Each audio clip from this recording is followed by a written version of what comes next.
জিবরাইল রে, ইদানিং দেখলাম আমার জিহ্বার মধ্যে দুই তিনটা কেরা, আমার জিহ্বার মতো কেরা লাগছে। আমার আব্বার শুধু এটা রে, আমার সব জায়গায় কেরা দিয়া চালাইছে, কেরায় খায় দুঃখ নাই, কিন্তু আমার মালিক রে বললে আমার জিহ্বার থেকে আমার কেরা দুইটা সরাইয়া দিতে। কেন? আমার মালিক রে, আমি কোরআন খুইলা ডাকতাম রে,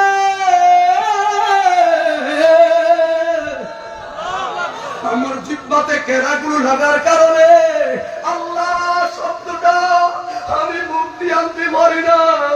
আমার যেটা কেরায় খায় ওই ব্যথায় বলি না, এই কেরা দুইটা আমার খাক অসুবিধা নাই রে, শুধু জিহ্বার জায়গা সরাই আনে। আমার রহমান রে, জিহ্বা দিয়া প্রাণ খুলে ডাইকাম রে,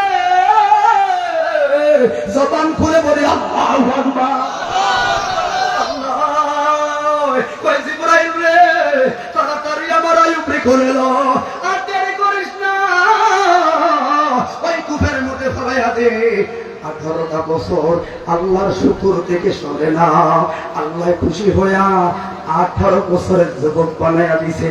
জবান খুলে পড়ুন আল্লাহু আকবার। এই জন্য সুখে এবং দুঃখে আল্লাহর শুকরিয়া আদায় করা দরকার আছে না নাই? যেদিন রুটি ভালো থাকবে ওই দিন শুকুর, যেদিন শুকুর রুটি ভালো থাকবে না ওই দিন আরো হাসি মুখে বলবেন শুকুর, আল্লাহ খুশি হবে। কথা বলুন ঠিক না ঠিক? এই জন্য ভাই যেমন সময় আছে না, কথা বলবার একটু আপনারা একটা সূরা দিয়েছে, এখানে কথা আসলে বললে অল্প আর বাড়াইলে অনেক। কেন? এ কথাই হলো তিনটা, মানুষ কি করা যাবে না, সম্পদের বাহাদুরি করা যাবে না, আর করলে পড়ে দিতে হান্না।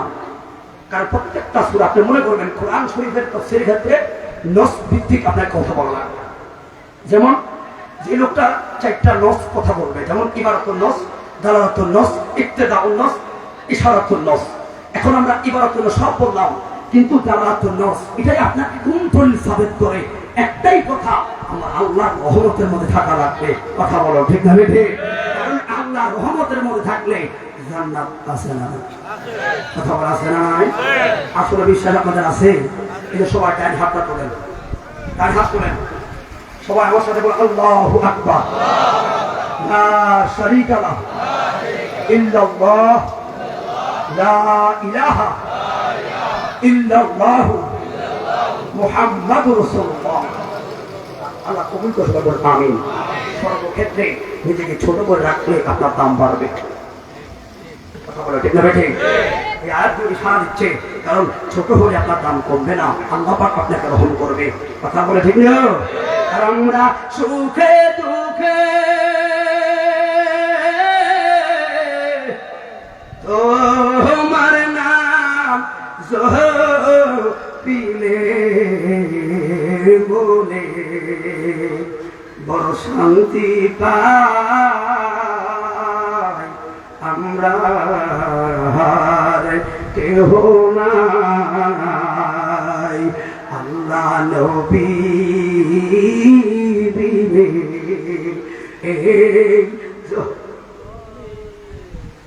আমি যে আপনাদের এখানে আসলাম, হাতিয়া দিবেন, কে খাবে?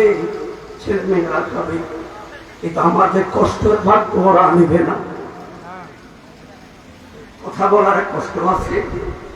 12টা মাসের মধ্যে 8টা মাস পাগলের মতো রাস্তায় রাস্তায় দৌড়ানো লাগে। এই জন্য বললাম বক্তাগিরি করার 1 নাম্বার মেডিসিন হলো মা বাবার দোয়া। অত শিক্ষিত লোকেরা দেখবেন আমার কাদরিয়া মাদ্রাসার প্রধান মুহাদ্দিস মাইক দেখলে দৌড়ায়, অথচ প্রধান মুহাদ্দিস। আমরা ওনাদের ছাত্র না, অথচ দিব্যি সারা বাংলাদেশে বলি কেন? এগুলার জন্য মা বাবার দোয়া লাগে, ফিরুস্তাদের দোয়া লাগে। এই জন্য মাঝে মধ্যে আমিও ভাবি ভাই, অনেক সময় আমার ড্রাইভার লোকদেরকে বলি ভাই বলুন আপনার স্ত্রী এখন রাতের 3টা বাজে কি করে কয়ে ঘুমায়? এই লোক আপনি বলুন আপনার স্ত্রী এখন কি করে কয়ে ঘুমায়?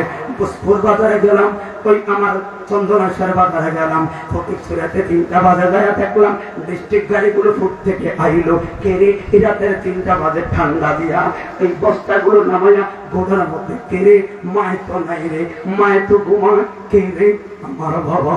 এই জন্য বলি বাবাদেরকে বড় শ্রদ্ধা করি। পুরুষের দুঃখ অনেক সময় মহিলারা বুঝতে চায় না, নীরবে। আরে আগের যুগে দেখতেন রে, এখন নিত্য পণ্যের যেই দাম, কেন আমার আয়াতগুলো আপনার বিশ্লেষণ করে পাইবেন। ওই কোটিপতি তার টাকা আছে বলে কিনা খাইতে পারে, আর ফকির রাস্তায় যায় হাত পাততেও পারে, কারণ তার টাকাই নাই। কিন্তু আমার আপনার মতো মধ্যবিত্তি বাবার যত বেকায়দা, কিনেও খাইতে পারি না, আবার ভিক্ষা করতেও পারি না। কথা বলুন ঠিক না বেটে?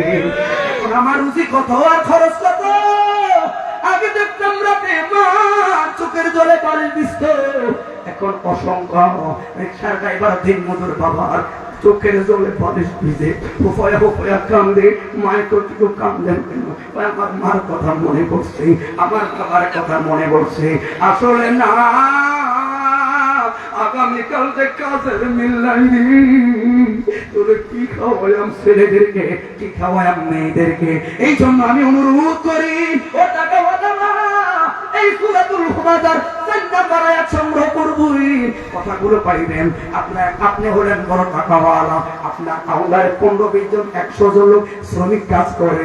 আপনার এখন বললাম কেন, এই জন্য বললাম, এই সারাটা দিন আপনার বাড়িতে কাজ কইরা, বাড়িতে যাইয়া গোসল দিল, গোসল দিয়া 4টা খায়া ব্যাগটা লইয়া মাত্র বাজারে আসবে। ওরে মায়ে কইছে মাছ আনবেন, তরকারি আনবেন, চাউল ডাউল ব্যবস্থা করবেন। আচ্ছা যাও, আমি মহাজনের বাড়িতে যাইম, টাকাটা পাই না, তারপরে তোমাদের জন্য কিনবো। ছোট্ট আদরের ছেলে মেয়েগুলো বলা, যেমন আজকে রাত আমার মেয়ে আমার ফোন যেমন আমার এটা পাইনো সেটা পাইনো। ঠিক আছে মা, টেনশন করবা না। এরকম তো ছোট মেয়েদের আবদার লইয়া বাবাই গেল আগে মহাজনের বাড়িতে, মহাজন বিড়ি খায়, মহাজন তার কাজে ব্যস্ত। ছেলে লোকটা বড় ছোট হয়ে গেল, বাবা ভাই যদি আমার রোজটা দিতেন, আমার যদি টাকাটা দিতেন, আমার বড় উপকার হইত। একবার কয় পাত্তা দেয় না, 2বার কয় পাত্তা দেয় না, 3বার কয় আমার বেলা বইয়া যায়, বাদ গেলেই তো আমার ভাতটা বসাবে। এখন কি করলো বিরক্ত হইয়া ধমক দিয়ে বসে, না আমরা কি টাকা মাল দেখাইছি দিলে কালকানিস আছে না নাই মা তো যা টাকা মাল দেখাইছি দিলে যা কষ্ট লাগে। তখন গরিব শ্রমিকটা মাথাটা মিশনি দিয়া সন্তানটা দূরে দেয়া ব্যাগটা খুলছে আর বললেন, দিদি রান্নাটা বুঝতে আসতে পছন্দ হবে না, ছোট্ট মেয়ে আপনি কমক দিয়ে আপনার টাকা আছে, আপনার সম্পদ আছে, অহংকার, আপনি মাহাদুর। ধমক দিয়ে আপনি আপনার পাও দেখাইলেন, শ্রমিকের বেতনটা আপনি দিলেন না, লোকটা সারাদিন কাজ করলো, তার প্রাপ্য মজুরিটা দিলেন না, দিবেন আগামীকাল। কিন্তু আজকে এই লোকটা বাড়িতে যায়, আমার মারে কি সান্ত্বনা দিব, ছোট্ট বন্ধুকে কি সান্ত্বনা দিব, আমার নবী কেমন মায়াবী। শ্রমিকের যারা গরিব মানুষ, ও বলল পুকারের বন্যায় আমার নবী বলল, শ্রমিকের ঘাম ঝরানো লাগে, তার প্রাপ্য মজুরি যদি তার হাতে না দেয়, আমার উম্মতের সিরিয়াল আইতি না রে। এই জন্য বলি আমি গর্ব ইসলাম ধর্ম গ্রহণ করলাম। ইসলাম ধর্ম আসলে বড় মায়া রে,